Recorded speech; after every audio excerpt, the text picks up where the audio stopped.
അങ്ങനെയാണ് നമ്മുടെ നാട്ടിൽ പൊതുവെയുള്ള രാഷ്ട്രീയ സാഹചര്യമുള്ളത്. ഞാൻ ദീർഘമായിട്ട് എന്തെങ്കിലും പറയണമെന്നൊന്നും ആഗ്രഹിക്കുന്നില്ല. ഈ കഴിഞ്ഞ പാർലമെന്റ് തെരഞ്ഞെടുപ്പിൽ വലിയ മുന്നേറ്റം കേരളത്തിൽ സൃഷ്ടിക്കാൻ വേണ്ടി നമുക്ക് സാധിച്ചു. ആ മുന്നേറ്റം സൃഷ്ടിക്കപ്പെട്ടിട്ടുള്ളത് ബി.ജെ.പിയുടെ സ്വാധീന മേഖലകളിൽ മാത്രമല്ല, താരതമ്യേന നാം ദുർബലമായിട്ടുള്ള സ്ഥലങ്ങളിൽ, വളരെ വൈകി മാത്രം തെരഞ്ഞെടുപ്പ് പ്രവർത്തനം ആരംഭിച്ച സ്ഥലങ്ങളിൽ അവിടെയും നാം മുന്നേറ്റം ഉണ്ടാക്കിയിട്ടുണ്ട്. ഇപ്പോ തൃശൂർ പാർലമെന്റ് മണ്ഡലത്തിൽ നാം ജയിച്ചു. തൃശൂർ പാർലമെന്റ് മണ്ഡലത്തിൽ നേരത്തെ നാം പ്രവർത്തനം ആരംഭിച്ചിരുന്നു. സ്ഥാനാർത്ഥി ആരാകുമെന്നുള്ളതിനെ കുറിച്ച് നമുക്കൊരു ധാരണയുണ്ടായിരുന്നു. കാര്യമായിട്ടുള്ള പരിശ്രമം നമ്മുടെ പാർട്ടി പ്രവർത്തകന്മാരുടെയും നേതൃത്വത്തിന്റെയും ഭാഗത്തുണ്ടായിരുന്നു. പക്ഷേ ഈ പ്രദേശം ഉൾക്കൊള്ളുന്ന ആലത്തൂർ മണ്ഡലം നിങ്ങൾ നോക്ക്. ആലത്തൂർ മണ്ഡലത്തിൽ നാം വളരെ വൈകിട്ടാണ് തെരഞ്ഞെടുപ്പ് പ്രവർത്തനം ആരംഭിച്ചത്. സ്ഥാനാർത്ഥി ആര് എന്ന ഒഴിവിലാണ് നമുക്ക് മനസ്സിലായത്. എന്നിട്ടും ഈ മണ്ഡലത്തിൽ എതിരാളികളെ പോലും അത്ഭുതപ്പെടുത്തുന്ന മുന്നേറ്റം നമുക്കുണ്ടാക്കാൻ സാധിച്ചില്ല. എന്നാൽ 1 ലക്ഷത്തോളം വോട്ട് കൂടുതലായിട്ട് ഈ പാർലമെന്റ് മണ്ഡലത്തിൽ സമാഹരിക്കാൻ വേണ്ടി നമുക്ക് സാധിച്ചില്ല. ഇത് ഏതെങ്കിലും ഒരു സ്ഥലത്ത് മാത്രമല്ല, CPM-ന്റെ സ്വാധീന മേഖലകളിലൊക്കെ ഇപ്രാവശ്യം നമുക്ക് മുന്നേറ്റം ഉണ്ടാക്കാൻ വേണ്ടി സാധിച്ചിട്ടുണ്ട്. പാർട്ടി താരതമ്യേന പൊതുവെ ദുർബലമായിട്ടുള്ള പ്രദേശങ്ങളിലാണ്.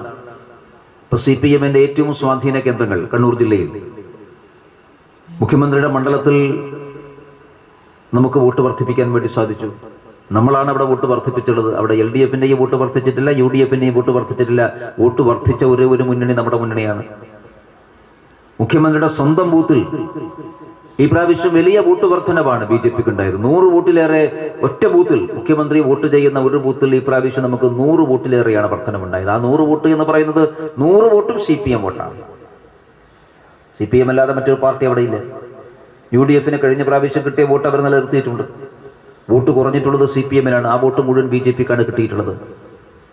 അപ്പൊ മുഖ്യമന്ത്രിയുടെ സ്വന്തം ബൂത്തിൽ CPM-കാർ BJP-ക്ക് വോട്ട് ചെയ്യാൻ തയ്യാറാകുന്നു. കേരളത്തിലെ പ്രമുഖരായിട്ടുള്ള കോൺഗ്രസ് നേതാക്കന്മാരുടെ ബൂത്തുകൾ പരിശോധിക്കുക. അവിടെയെല്ലാം മുന്നേറിയിട്ടുള്ളത് BJP-ആണ്. കഴിഞ്ഞ പ്രാവശ്യം LDF വലിയ ഭൂരിപക്ഷത്തിൽ ജയിച്ച മണ്ഡലമാണ് കണ്ണൂർ ജില്ലയിലെ മട്ടന്നൂർ മണ്ഡലം, KK ശൈലജ ടീച്ചറുടെ മണ്ഡലം. ആ മണ്ഡലത്തിൽ വോട്ട് വർദ്ധിപ്പിച്ചത് BJP-ആണ് വോട്ട് വർദ്ധിപ്പിച്ചത്. പാർട്ടി ഗ്രാമങ്ങളിൽ ഇപ്രാവശ്യം നമ്മൾ വോട്ട് വർദ്ധിപ്പിച്ചു. CPM-ന്റെ ശക്തി കേന്ദ്രങ്ങളായിട്ടുള്ള ഒരുപാട് പ്രദേശങ്ങളിൽ നാം CPM-നെ 2ാം സ്ഥാനത്തെത്തിക്കൊണ്ട് നാം 1ാം സ്ഥാനത്തേക്ക് വന്നിട്ടുണ്ട്. അതിന്റെ അർത്ഥം കഴിഞ്ഞ പാർലമെന്റ് തിരഞ്ഞെടുപ്പിൽ പാർട്ടി പൊതുവെ ദുർബലമായിട്ടുള്ള പ്രദേശങ്ങളിൽ പോലും, കഴിഞ്ഞ കാലഘട്ടങ്ങളിൽ നമുക്ക് വോട്ട് കുറവ് മാത്രം ലഭ്യമായിട്ടുള്ള പ്രദേശങ്ങളിൽ പോലും വലിയ മാറ്റം, വലിയ തോതിൽ വോട്ട് വർധനവ് ഉണ്ടാക്കാൻ വേണ്ടി നമുക്ക് സാധിച്ചിട്ടുണ്ട്. പണ്ടൊക്കെ LDF-നെതിരായിട്ടുള്ളൊരു വോട്ട് വികാരം ഉണ്ടാകുമ്പോൾ അത് UDF-നും, UDF-നെതിരായിട്ടുള്ളത് LDF-നും എന്നുള്ള സാഹചര്യമായിരുന്നു.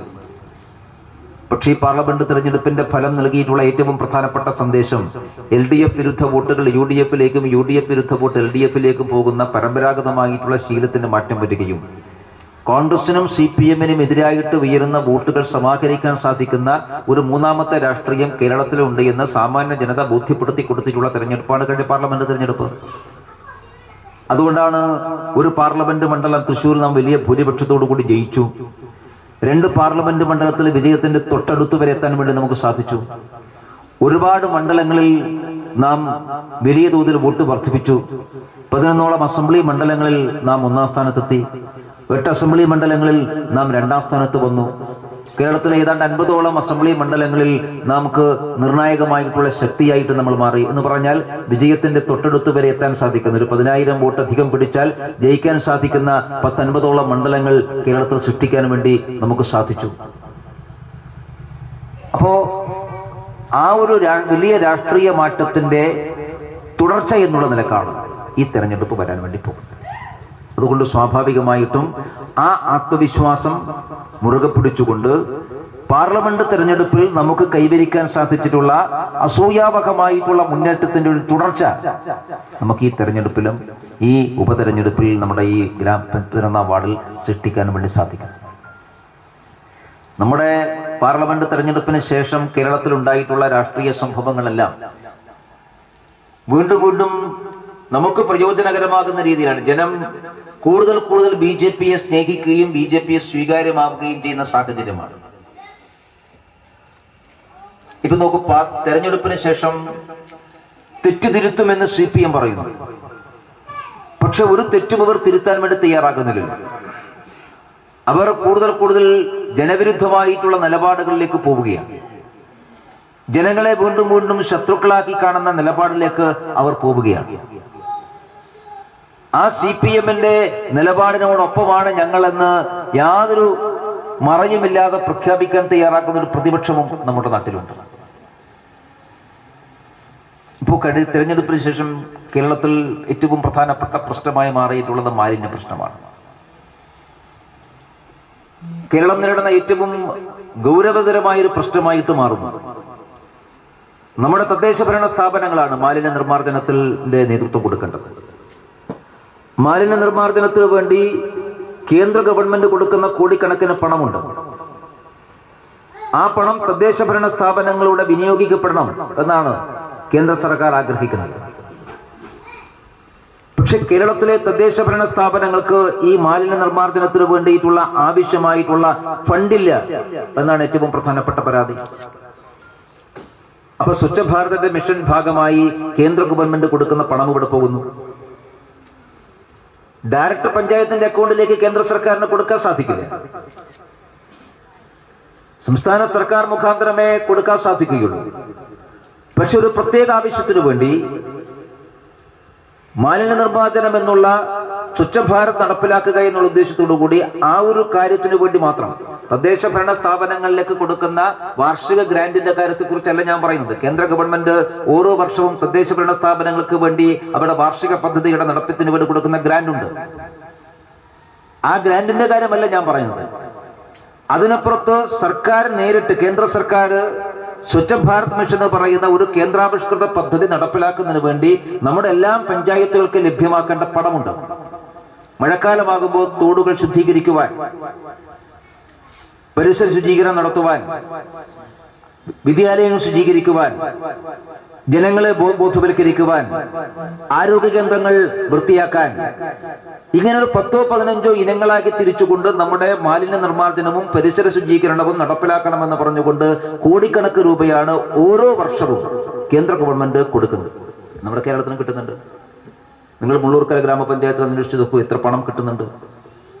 കിട്ടിയ പണം തന്നെ ചിലവാക്കുന്നില്ല എന്നുള്ളത് വേറെ കാര്യം. പക്ഷേ പണം ലഭ്യമാകുന്നില്ലല്ലോ.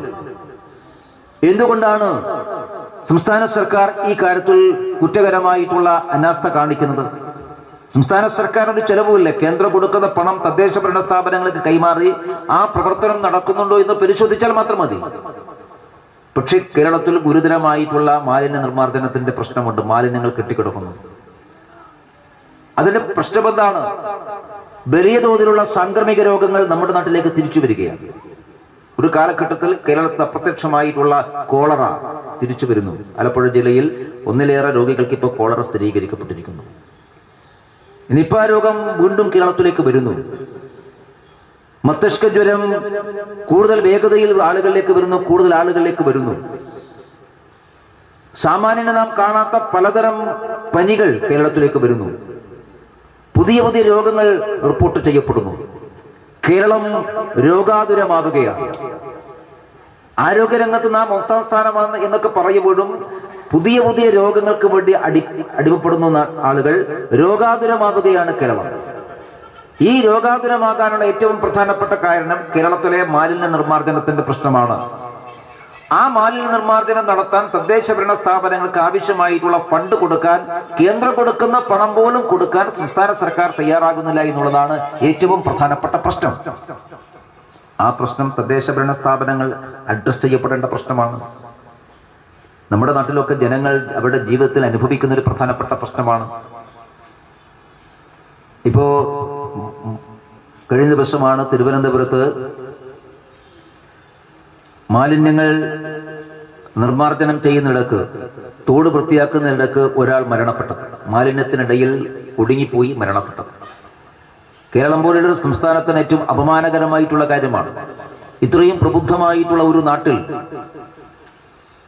അതിന്റെ തലസ്ഥാന നഗരിയിൽ ഒരു ഓട വൃത്തിയാക്കുമ്പോൾ മാലിന്യത്തിൽ അടിപ്പെട്ടുകൊണ്ട് ഒരാൾ മരിക്കേണ്ടി വരുന്ന സാഹചര്യം ഉണ്ടാവുക എന്നുള്ളത് കേരളത്തിന് അപമാനകരമാണ്. പക്ഷേ ഈ സാഹചര്യം എങ്ങനെ ഉണ്ടാക്കി? എങ്ങനെ ഉണ്ടായി? ഓരോ വർഷവും 600-700 കോടി രൂപയാണ് തിരുവനന്തപുരം നഗരത്തിലെ മാലിന്യ നിർമ്മാർജ്ജനത്തിന് വേണ്ടി കോർപ്പറേഷൻ മാറ്റിവെക്കുന്നു എന്നാണ് കണക്ക്. അതിൽ 50% പോയാലെങ്കിലും ബാക്കി ചെലവഴിക്കണ്ടേ? ഇങ്ങനെ ചെലവഴിക്കുന്നു എന്ന് കണക്കുകൾ ഉണ്ടായിട്ടും മാലിന്യ നിർമ്മാർജ്ജനം നടക്കുന്നില്ല.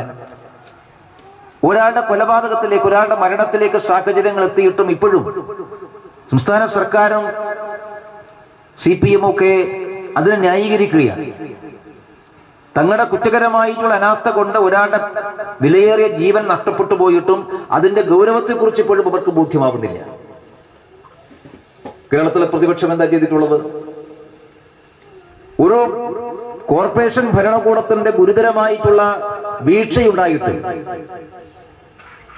ആ വീഴ്ച ചൂണ്ടിക്കാണിക്കാനും നഗരസഭയ്ക്കെതിരായിട്ടുള്ള സമരങ്ങളും പ്രക്ഷോഭം നടത്താനോ കേരളത്തിലെ പ്രതിപക്ഷ പാർട്ടി തയ്യാറാകുന്നില്ലല്ലോ. നമ്മളാണല്ലോ സമരം ചെയ്യുന്നത്. ഒരാളുടെ മരണം എന്ന് പറയുന്ന ചെറിയ പ്രശ്നമാണ്, അതൊരു കൊലപാതകമാണ്. തലസ്ഥാന നഗരിയിൽ ഭരണകൂടത്തിന്റെ ശിലാകേന്ദ്രത്തിൽ കോടിക്കണക്ക് രൂപ ചെലവഴിച്ചിട്ടും ഇന്നും മാറാതെ നിൽക്കുന്ന മാലിന്യ കൂമ്പാരത്തിനടിയിൽപ്പെട്ടുകൊണ്ട് ഒരു മനുഷ്യന്റെ ജീവൻ പോവുക എന്ന് പറയുന്നത് ഈ ഗവൺമെന്റ് കാണിക്കുന്ന ക്രിമിനൽ കുറ്റമാണ്. മേയർക്കെതിരായിട്ട് കേസെടുക്കണമെന്ന് നമ്മൾ വെറുതെ പറഞ്ഞിട്ടുള്ളതല്ല. അതൊരു ഭരണകൂടത്തിന്റെ കുറ്റകരമായിട്ടുള്ള അനാസ്ഥയാണ്, അതൊരു ക്രിമിനൽ കുറ്റമാണ്. അത്തരം ഗുരുതരമായിട്ടുള്ള സാഹചര്യം കേരളത്തിൽ ഉണ്ടായിട്ട് എന്തുകൊണ്ടാണ് കേരളത്തിലെ പ്രതിപക്ഷ പാർട്ടി കോൺഗ്രസ് CPM-എതിരായിട്ടൊരു സമരം ചെയ്തത്, ഈ ഗവൺമെന്റിനെതിരായിട്ട് സമരം ചെയ്യുന്നത്? ആ കോർപ്പറേഷൻ ഓഫീസിലേക്ക് 10 പേര് പോയി ഒരു കുടിപിടിക്കാൻ എന്തുകൊണ്ടാണ് തയ്യാറാക്കാത്തത്? ആ മേയർ രാജിവെക്കണമെന്ന് ഇന്നേ വരെ കോൺഗ്രസ് ആവശ്യപ്പെടുന്നില്ലല്ലോ. അപ്പൊ അതുകൊണ്ടാണ് ഞാൻ സൂചിപ്പിച്ചത്, തെരഞ്ഞെടുപ്പിന് ശേഷവും കേരളത്തിൽ ഉയർന്നു വരുന്ന പ്രധാനപ്പെട്ട രാഷ്ട്രീയ പ്രശ്നങ്ങളിൽ CPM-ഉം കോൺഗ്രസിനും ഒരേ സമീപനമാണുള്ളത് എന്ന് നമുക്ക് കൂടുതൽ കൂടുതൽ ജനങ്ങൾക്ക് ബോധ്യമാകുന്ന സാഹചര്യം വരികയാണ്. ഇപ്പൊ ഒരു മഴ ആരംഭിച്ചിട്ടേ ഉള്ളൂ. ഇപ്പൊ കർക്കിടക മാസം ആയിട്ടേ ഉള്ളൂ. 3-4 മാസം ഇനിയും കേരളത്തിൽ മഴയാണ്. കേരളത്തിലെ ഒരൊറ്റ റോഡുകളിലൂടെയും ആളുകൾക്ക് സഞ്ചരിക്കാൻ വേണ്ടി സാധിക്കുന്നില്ല. ആരാണ് റോഡുകൾ നന്നാക്കേണ്ടത്?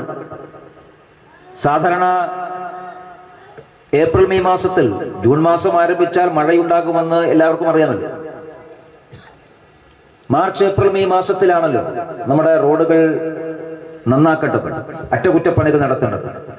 മാർച്ച് മാസം സ്വാഭാവികമായിട്ടും പദ്ധതിയുടെ അവസാന മാസമായതുകൊണ്ട് ഏപ്രിൽ-മെയ് മാസങ്ങളിലാണ് സാധാരണ നിലക്ക് തദ്ദേശ സ്വയംഭരണ സ്ഥാപനങ്ങളുടെ ഈ റോഡുകളുടെ അറ്റകുറ്റപ്പണി നടക്കേണ്ടത്. എനിക്ക് ഈ പഞ്ചായത്തിന്റെ സ്ഥിതി അറിയില്ല, നിങ്ങൾ അന്വേഷിച്ചാൽ നിങ്ങൾക്ക് അറിയാം, ഇവിടെ മെമ്പർമാരുണ്ടല്ലോ.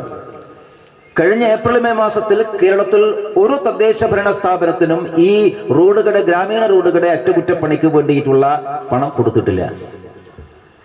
കോടിക്കണക്ക് രൂപ കരാറുകാർക്ക് കുടിശ്ശിക കൊടുത്തു. ഞാൻ PWD കരാറുകാരെ കുറിച്ചല്ല പറയുന്നത്. ഗ്രാമീണ റോഡുകളുടെ പണി ഏറ്റെടുത്ത് പൂർത്തിയാക്കിയിട്ടുള്ള കരാറുകാർക്ക് കോടിക്കണക്ക് രൂപ പണം കൊടുക്കേണ്ടതുണ്ട്. ആ പണം കൊടുക്കാൻ ആവശ്യമായിട്ടുള്ള ഫണ്ട് അലോക്കേഷൻസ് തദ്ദേശ ഭരണ സ്ഥാപനങ്ങൾക്ക് നടക്കുന്നില്ല. അവർക്ക് സംസ്ഥാന സർക്കാർ കൊടുത്താലേ നടത്താൻ സാധിക്കുള്ളൂ. എന്തുകൊണ്ടാണ് പ്ലാൻ ഫണ്ടിന്റെ അലോക്കേഷനിൽ ഇത്രയും ഗുരുതരമായിട്ടുള്ള വീഴ്ച വരുന്നത്? പദ്ധതി പ്രവർത്തനങ്ങൾക്കും പദ്ധതിയേതര പ്രവർത്തനങ്ങൾക്ക് വേണ്ടി സംസ്ഥാന ഗവൺമെന്റ്, തദ്ദേശ ഭരണ സ്ഥാപനം, തദ്ദേശ വകുപ്പ് ബഡ്ജറ്റ് അലോക്കേഷന്റെ ഭാഗമായിട്ട് നീക്കിവെച്ച പണത്തിന്റെ 50% പോലും പഞ്ചായത്തുകൾക്ക് കിട്ടുന്നില്ല. അത് കിട്ടാത്തതുകൊണ്ടാണ് ഏപ്രിൽ-മെയ് മാസത്തിൽ അറ്റകുറ്റപ്പണികളൊന്നും നടക്കാതെ പോയത്. ആരാ ഉത്തരം പറയേണ്ടത്? ഉത്തരം പറയേണ്ടത് ഗവൺമെന്റാണ്. ആ ഗവൺമെന്റിനെ കൊണ്ട് ഉത്തരം പറയിപ്പിക്കേണ്ട ബാധ്യത പ്രതിപക്ഷത്തിനുണ്ടായിരുന്നു. ഈ നിയമസഭാ സമ്മേളനം ചേരുമ്പോൾ കേരളത്തിലെ റോഡുകളുടെ ശോച്യാവസ്ഥയെ കുറിച്ചുള്ള ഏതെങ്കിലും തരത്തിലുള്ള പ്രതിഷേധം നാം നിയമസഭയിൽ കണ്ടിട്ടുണ്ടോ? ഒരു അടിയന്തര പ്രമേയമെങ്കിലും കൊണ്ടുവരേണ്ടതായിരുന്നില്ലേ? എന്തുകൊണ്ടാണ് പ്രതിപക്ഷം കൊണ്ടുവരാത്തത്? അപ്പൊ അതുകൊണ്ടാണ് ഞാൻ സൂചിപ്പിച്ചത്, പാർലമെന്റ് തെരഞ്ഞെടുപ്പിന് ശേഷവും തെരഞ്ഞെടുപ്പിൽ ഒരു ഭാഗത്ത് LDF-ന് വലിയ തിരിച്ചടി കിട്ടി, മറുഭാഗത്ത് UDF-ന് അപ്പർക്കേറ്റ് ഉണ്ടായി. തിരിച്ചടി കിട്ടിയവരും നന്നാകുന്നില്ല, മേൽക്കൈ കിട്ടിയവരും നന്നാകുന്നില്ല. മേൽക്കൈ കിട്ടിയിട്ടുള്ള UDF ജനങ്ങളോടൊപ്പം നിന്നുകൊണ്ട് ഈ ഭരണകൂടത്തിനെതിരായിട്ട് സമരം ചെയ്യേണ്ടവരാണ്. അത് ചെയ്യാൻ UDF തയ്യാറാകുന്നില്ല. തിരിച്ചടി കിട്ടിയിട്ടുള്ള LDF ആ തിരിച്ചടിയുടെ പശ്ചാത്തലത്തിൽ തെറ്റുകൾ തിരുത്താൻ തയ്യാറാകേണ്ടതാണ്. അതിനവരും തയ്യാറാകുന്നില്ല. അപ്പോ ജയിച്ചവരും തോറ്റവരും നിലപാടുകൾ മാറ്റം വരുത്താൻ തയ്യാറാണ്.